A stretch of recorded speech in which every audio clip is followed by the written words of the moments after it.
Assalamualaikum, halo, saya Ramahwati, saya guru PKN kelas 7, 8, dan 9 pada Madrasah Sanawiyah At-Taqwa, Belendung, Benda, Tangerang. Kali ini saya akan membahas materi PKN kelas 7 semester ganjil bab 1 tentang perumusan dan penetapan dasar negara Republik Indonesia. Pada pertemuan pertama, kita akan membahas tentang perumusan dasar negara Indonesia.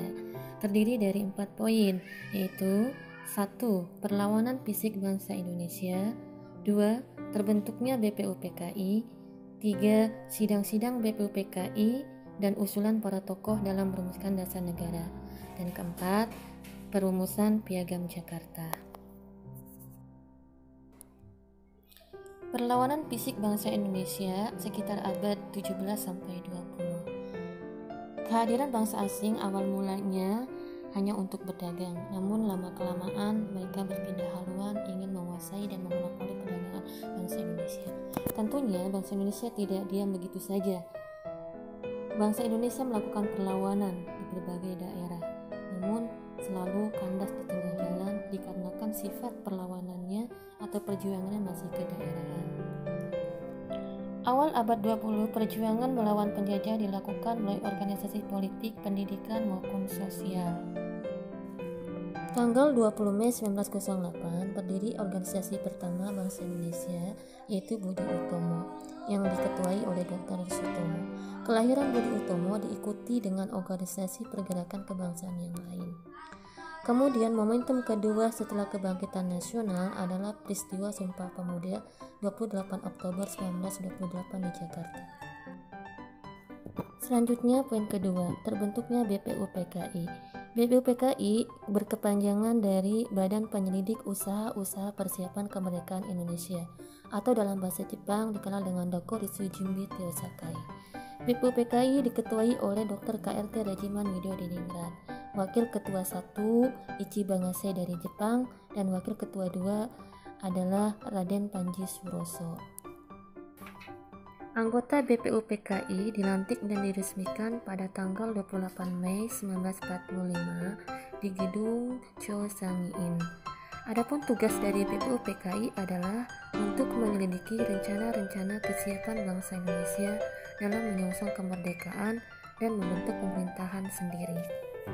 Selanjutnya poin ketiga, sidang-sidang BPUPKI dan usulan para tokoh dalam merumuskan dasar negara.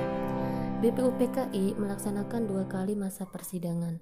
Sidang pertama pada tanggal 29 Mei sampai dengan 1 Juni 1945 dengan agenda acaranya adalah pembahasan tentang dasar negara Indonesia.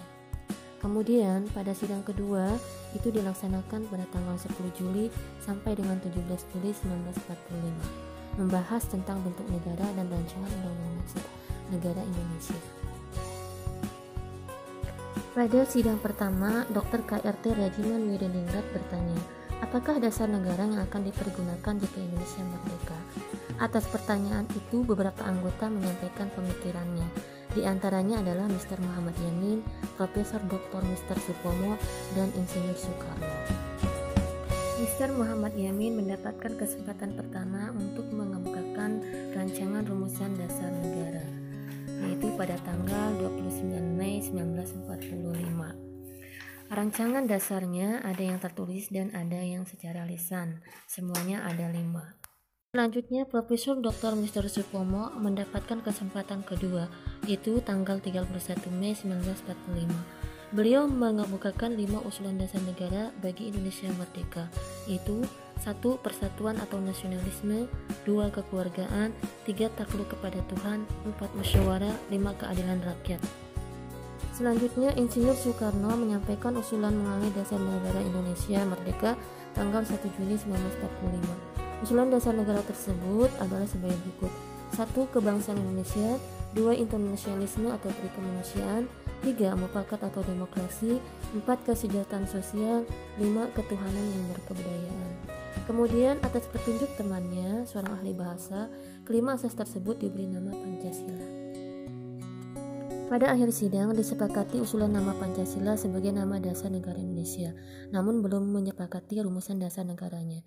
Kemudian BPUPKI membentuk dua panitia kecil yang berjumlah 8 orang dan 9 orang yang bertugas untuk menuntaskan berbagai masukan tentang dasar negara Indonesia merdeka. Selanjutnya poin terakhir, perumusan Piagam Jakarta pada masa reses 2 Juni sampai 9 Juli 45. Dengan jiwa kebangsaan dan nasionalisme yang tinggi, Panitia 8 merelakan waktu resesnya untuk mengumpulkan 38 orang anggota PPUPKI. Dilanjutkan pembentukan Panitia Perumus Dasar Negara Indonesia. Dalam rapat di masa reses ini pun mengalami perdebatan antara golongan agamis dan kaum kebangsaan. Setelah melakukan kompromi, Panitia 9 kembali rapat tanggal 22 Juni 1945 malam hari dan menghasilkan rancangan Mukadimah Hukum Dasar yang di dalamnya tercantum rumusan dasar negara untuk Indonesia merdeka. Selanjutnya, rumusan itu oleh Mr. Muhammad Yamin diberi nama Piagam Jakarta atau Jakarta Charter. Kemudian golongan agamis adalah Abdul Kahar Muzakir, Kiai Haji Abdul Wahid Hashim, Kiai Haji Agus Salim, Abi Kusno Cokro Suyoso.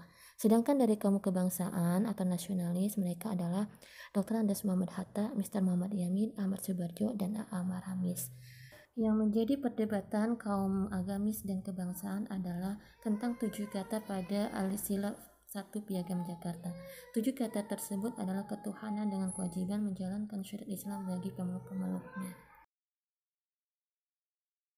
Demikianlah pembelajaran kita hari ini. Semoga bermanfaat dan terima kasih. Tetap semangat ya. Baiklah anak-anak, sekarang tugas kalian adalah menjawab pertanyaan berikut ini. Setelah kalian selesai menjawabnya, jawaban kalian kirimkan ke classroom ya. Terima kasih.